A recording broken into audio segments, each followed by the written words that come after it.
Now we are going to solve another previous year question paper of constitutional law series. तो चलो start करते हैं. आपका जो फर्स्ट क्वेश्चन है, who among the following expressed the view that the Indian constitution is federal as much as it establishes what may be called a dual polity.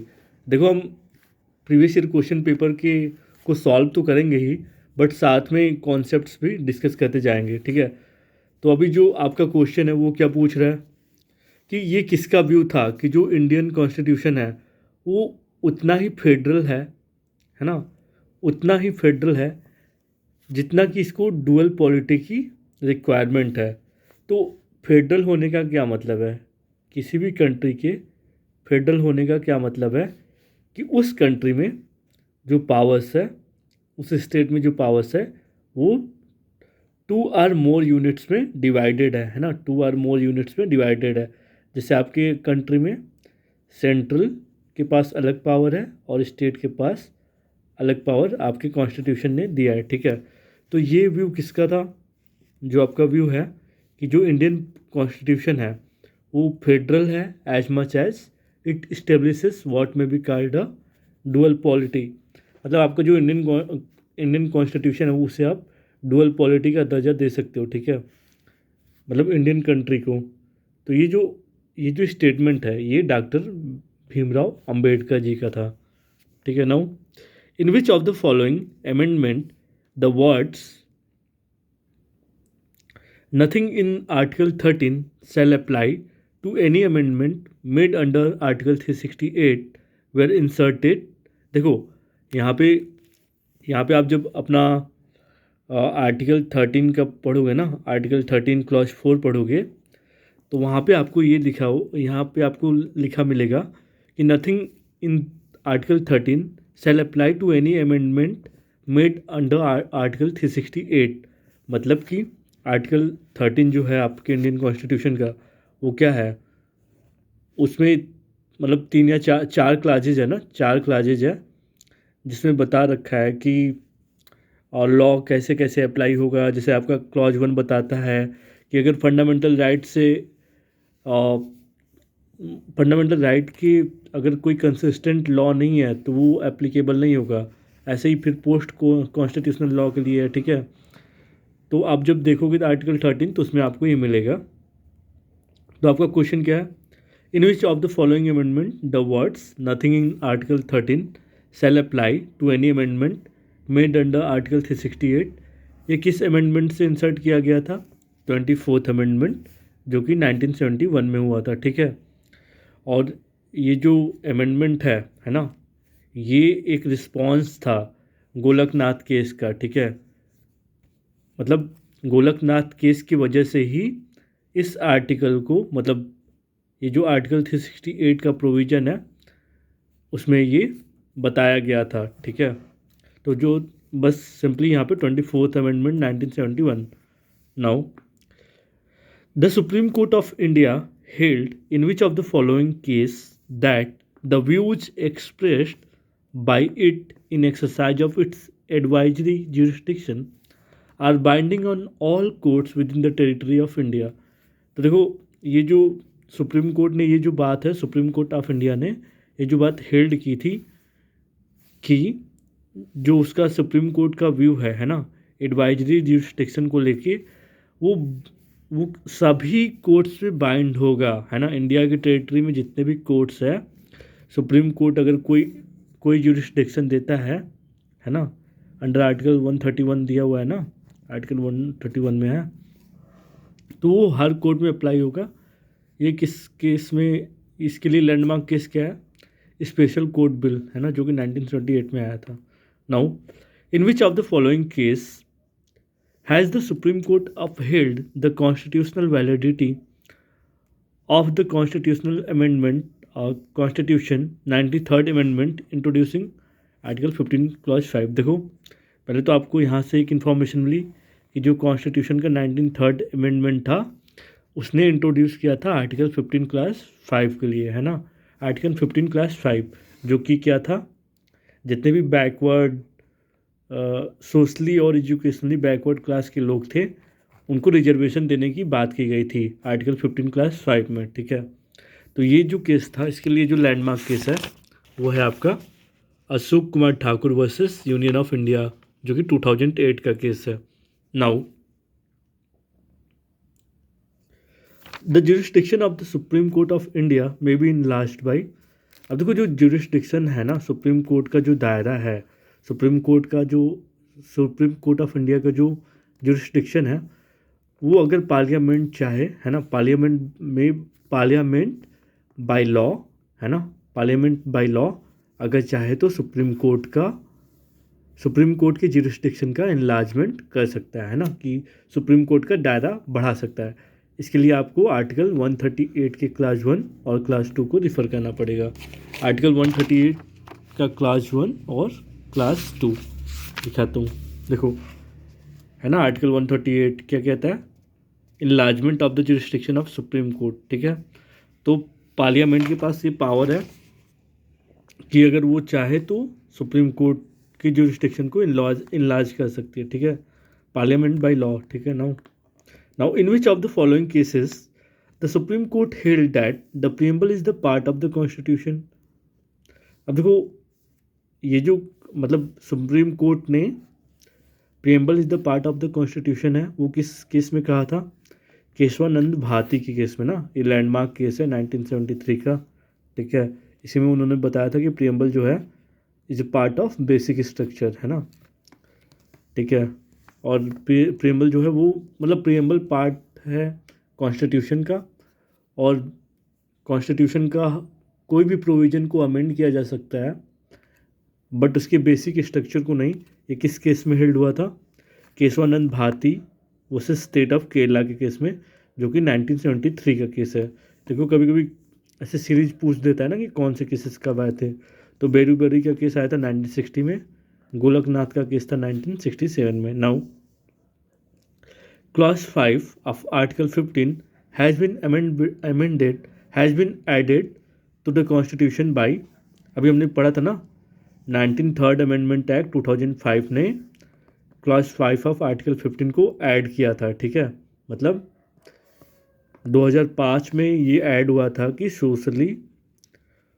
Socially और educationally backward class के लोगों को reservation दी जाएगी, है ना, section article 15 class 5। Now अब देखो यहाँ पे आर्टिकल्स बेसिकली बताने हैं।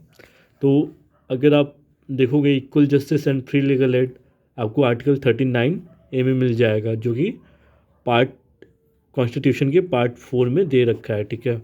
नाउ यूनिफॉर्म सिविल कोड, ये भी पार्ट 4 में ही है ना। पार्ट 4 कहाँ से कहाँ तक है? पार्ट 4 जो है आपके कॉन्स्टिट्यूशन का आर्टिकल 36 से लेके 51 तक है ना। तो equal justice and free legal aid article 39A में मिल जाएगा। Uniform civil code for citizens article 44 में मिल जाएगा। Protection and improvement of environment and safeguarding of forest and wildlife, ये कहाँ पर मिल जाएगा आपको? आर्टिकल 48A में मिल जाएगा। ये एक फंडामेंटल ड्यूटी भी है ना। फंडामेंटल ड्यूटी किस में दिया रखा है? पार्ट 4A में दे रखा है, ठीक है। Now promotion of international peace and security, ये तो बहुत ही आसान है, article 51। Now rights of a citizen under article 19 are automatically suspended during the period of emergency if emergency under article 352 is declared on the ground of, देखो article 352 आप जब देखोगे, है ना, आर्टिकल 352 में क्या है? नेशनल इमरजेंसी दे रखा है, ठीक है। तो उसके लिए ग्राउंड क्या क्या होना चाहिए? वॉर, एक्सटर्नल एग्रेशन और आर्म्ड रिबेलियन है, तब जाके आपका जो सेंट्रल गवर्नमेंट है वो चाहे, मतलब इस ग्राउंड पे ही सेंट्रल गवर्नमेंट को पावर है कि वो नेशनल इमरजेंसी को प्रोक्लेम कर सकता है ना, नेशनल इमरजेंसी की घोषणा कर सकता है, ठीक है। तो ये जो अब देखो आर्म्ड रिबेलियन जो वर्ड है ना, वो बाई 44th अमेंडमेंट एक्ट जुड़ा था, ठीक है। ये न्यू टर्म है, आर्म्ड रिबेलियन भाई 44th अमेंडमेंट एक्ट 1978 में ऐड हुआ था। नहीं तो पहले war, external aggression, internal disturbance something था। ठीक है। Now in which of the following cases the Supreme Court has held that the word law in Article 21 does not mean merely an enacted piece of law but must be just, fair and reasonable law। तो ये supreme court ने ये बात किस case में held किया था? Maneka Gandhi versus union of India का केस। ये कब का है? 1978 का। एक है गोपालन और state versus state of Madras का केस कब का है? 1950 का। बट आपका जो सही ऑप्शन है ये है, Maneka Gandhi versus union of India के केस में सुप्रीम कोर्ट ने ये हेल्ड किया था कि जो वर्ड लॉ है ना, आर्टिकल 21 में देखा जाए तो उसका मतलब बस ये नहीं है कि कोई भी enacted piece of law, but इसका मतलब ये है कि जो आर्टिकल 21 क्या है? राइट टू लाइफ है ना। तो राइट टू लाइफ क्या है? एक बेसिक फीचर है ना भाई। तो आर्टिकल 21 का मतलब ये नहीं कि पार्लियामेंट कोई भी लॉ निकाल दे कि आपको मेरे हिसाब से जीना होगा या फिर आपको उनके हिसाब से जीना होगा, ऐसा कुछ नहीं। तो आर्टिकल 21 के तहत जो भी प्रोविज़न आप लाओगे वो जस्ट, फेयर एंड रिजनेबल होना चाहिए, रिजनेबल लॉ होना चाहिए। ठीक है। Now a distinguished jurist can be appointed as a जज of the Supreme Court only, है ना। ये किस आर्टिकल में आपको मिल जाएगा? आर्टिकल 124 के क्लॉज 3 में आपको मिल जाएगा, आप देखोगे तो। ठीक है। आर्टिकल 124 क्लास 3 क्या है? आर्टिकल 124 देखते हैं क्या है। आर्टिकल 124 क्या है? Establishment and constitution of supreme Court, है ना। यूनियन जुडिशरी वाला है। Establishment and constitution of supreme Court. आप इसकी क्लॉज 3 में देखोगे तो a person shall not be qualified for appointment of जज of the Supreme Court unless he is a citizen of India, है ना। ये सारे दे रखे प्रोविजन, तो आपको मिल जाएगा। Now which can not be done directly, can not be done indirectly. ये किसका डॉक्ट्रिन है? Doctrine of colourable legislation. ठीक है। ठीक है। अब ये देखो, ये तो ये वाला ऑप्शन सही है, बट फॉर इन्फॉर्मेशन पर्पज़ मुझे ये वाला याद आ रहा है तो बता देता हूँ। पीथ एंड सब्सटेंस जो है वो ओरिजिनेट हुआ था सबसे पहली बार क्रसिंग वर्सेस डुपाय के केस में, है ना, डुपॉय। ठीक है। नाउ अब यहाँ पे देखो फिर से आर्टिकल को मैचिंग करने वाला है। तो अपॉइंटमेंट ऑफ जजेस आपको आर्टिकल 124 में मिल जाएगा, है ना। स्पेसिफिकली देखो तो आर्टिकल 124 क्लॉज बी में मिल जाएगा। Court of record under article 129, है ना। सुप्रीम कोर्ट जो है वो कोर्ट ऑफ रिकॉर्ड है ना, under article 129 of Indian constitution. Appeal in civil cases आपको आर्टिकल 133 में मिल जाएगा। अपील इन सिविल केसेस आपको कहाँ मिल जाएगा? आर्टिकल 133। ठीक हो। अब आर्टिकल 130 देखो, ये कॉन्स्टिट्यूशन ऑफ इंडिया है भाई, ये कॉन्स्टिट्यूशन ऑफ इंडिया है। देखो आपको 130 आर्टिकल 133 में क्या मिल जाएगा? Appellate jurisdiction of supreme court in appeals from high court in regard to civil matters. ठीक है। नाउ जो कॉन्स्टिट्यूशन ऑफ इलेक्शन कमीशन है ना, वो आपके कॉन्स्टिट्यूशन ने कहाँ पे प्रोवाइड कर रखा है?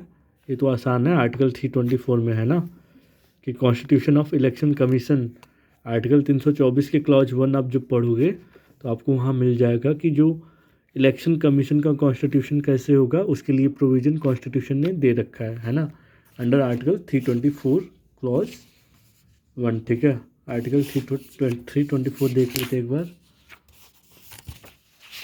देखो जो इलेक्शन है ना, इलेक्शन जो है वो पार्ट 15 में दे रखा है, पार्ट 15 में दे रखा है। तो देखो आर्टिकल 324 क्लॉज 1 में है ना, constitution as the election commission. ठीक है। नाउ अब देखो ये यहाँ पे केस लॉ है, मतलब कौन सा डॉक्ट्रिन किस केस लॉ से आया है। तो डॉक्ट्रिन ऑफ एक्लिप्स जो है वो, डॉक्ट्रिन ऑफ एक्लिप्स तो मुझे रट गया है, Bhikaji versus state of MP, जो कि 1955 का केस है। ठीक है, doctrine of eclipse. Now doctrine of severability, ये किसका केस है? RMDC versus union of India, जो कि 1957 का केस है, ठीक है। डॉक्ट्रिन ऑफ वेबर, ये किस किस केस में हेल्ड हुआ था?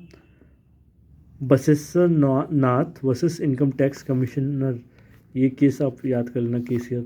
Doctrine of pith and substance, state of Bombay versus FN Balsara का केस में है ना, 1957 का केस ये भी है, ठीक है। Now it was remarked in Golaknath versus State of Punjab that our preamble to the Indian Constitution contains in a nutshell its ideals and aspiration by one of the judges। देखो nutshell मतलब होता है संक्षेप में, ठीक है। तो Golaknath versus state of Punjab, Golaknath का केस किस ईयर का है? 1967 का। तो इसमें जो जज, एक कोई जज है, उन्होंने क्या कहा था? Preamble to the constitution contents in nutshell its ideals and aspiration by one of the जजेस। ये जस्टिस के सुब्बा राव ने कहा था, बहुत ही इंपॉर्टेंट है, बहुत बार पूछता है। क्या क्या कहा था? Preamble to the constitution contents in nutshell its ideals and aspiration. Now right of eligible employees right of eligible employees to be considered for promotion is virtually a part of fundamental right of employees was declared by Supreme Court in, देखो supreme court ने union of India versus Hemraj Singh Chauhan, जो कि 2010 का case है sorry, उस case में कहा था कि जो एलिजिबल एम्प्लॉयज़ है ना, उनका ये फंडामेंटल राइट है कि वो प्रमोशन मैटर में, मतलब प्रमोशन के लिए वो उन्हें कंसीडर किया जाना, ये इनका फंडामेंटल राइट है। ये बात सुप्रीम कोर्ट ने किसके केस में हेल्ड किया था? Union of India versus Hemraj Singh Chauhan का केस है 2010 का, ठीक है। कि जितने भी एलिजिबल एम्प्लॉय है उनको कंसीडर किया जाना चाहिए फर्दर प्रमोशन के लिए। Now in Vishram Singh Raghuvanshi versus state of Uttar Pradesh, जो कि 2011 का केस है ना, उसमें उसमें क्या हेल्ड हुआ था कि it is the duty of superior courts to protect the reputation of judicial officers of subordinate courts, ठीक है। Vishram Singh Raghuvanshi versus state of Uttar Pradesh, बहुत वेरी इंपॉर्टेंट।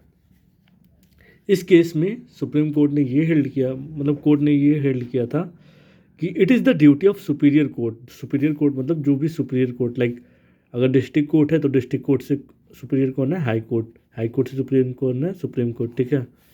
तो ये ड्यूटी है सुपीरियर कोर्ट की कि वो प्रोटेक्ट करे reputation of judicial officers of subordinate courts.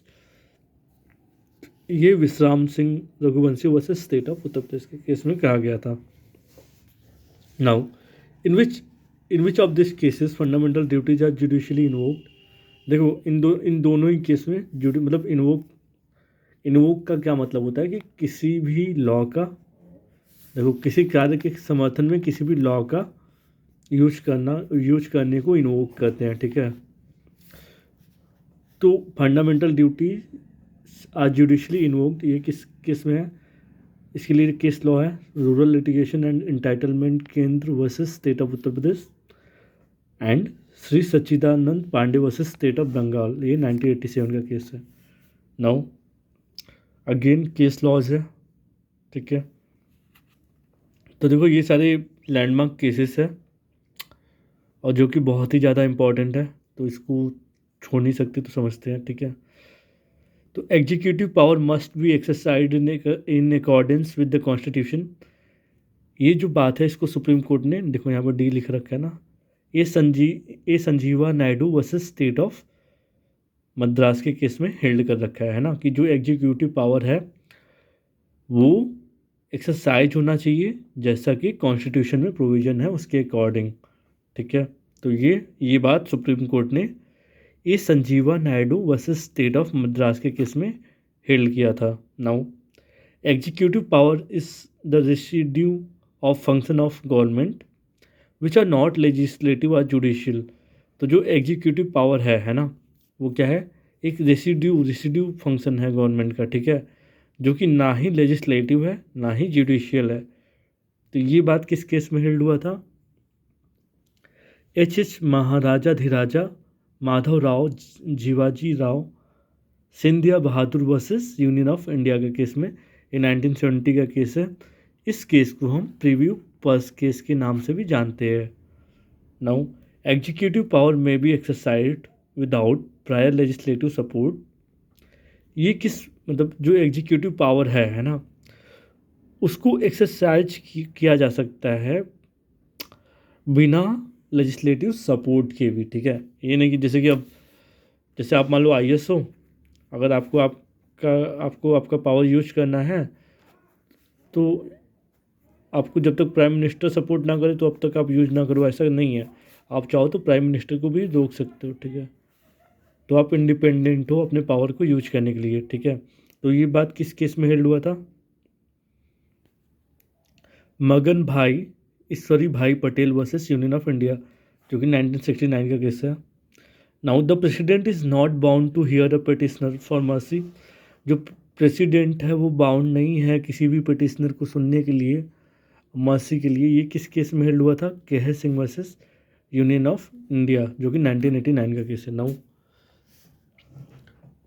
The Supreme court has laid down guidelines for imposing emergency under article 356 is one of the following case. देखो, supreme court ने guideline let down किया था emergency impose करने के लिए, ये SR Bombay versus union of India के case में है ना, ठीक है। 1996 का केस है। आर्टिकल 356 क्या है? स्टेट इमरजेंसी है ना, स्टेट इमरजेंसी, इसी को तो ही प्रेसिडेंसी रूल बोलते हैं। Article 356। Now by which constitutional amendment the total number of ministers including the prime ministers in the council ministers shall not exceed 15% of the total number of member of the house of the people in 19 constitutional amendment act से आया था कि total number of ministers जो है ना, prime minister को लेकर council of ministers में वो 15% से ज़्यादा एक्सीड नहीं करना चाहिए, है ना, लोकसभा में। तो ये 19 कॉन्स्टिट्यूशनल अमेंडमेंट एक्ट के तहत आया था 2003 में जो हुआ था, ठीक है। सो हमने पार्ट 4 आज देखा। आगे हम और भी पार्ट्स को कवर करेंगे प्रीवियस ईयर क्वेश्चन पेपर के। So stay connected, have a good day.